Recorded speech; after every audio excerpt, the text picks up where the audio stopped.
పరలోకానందము చేసి త్యాగము. ప్రతి హృదయం సంతసించెను, ప్రతి హృదయం రక్షకని జన్మయందు.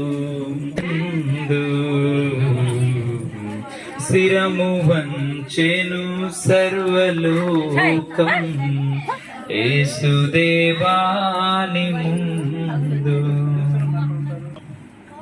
యోహాను రాసిన మొదటి పత్రిక 4వ అధ్యాయము 8, 9, 10, 11 వచ్చిన భాగాలు చదువుదాం.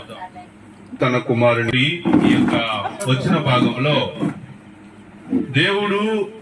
దేవుని ప్రేమించమని కాదు గాని ఆయనే మనలను ప్రేమించి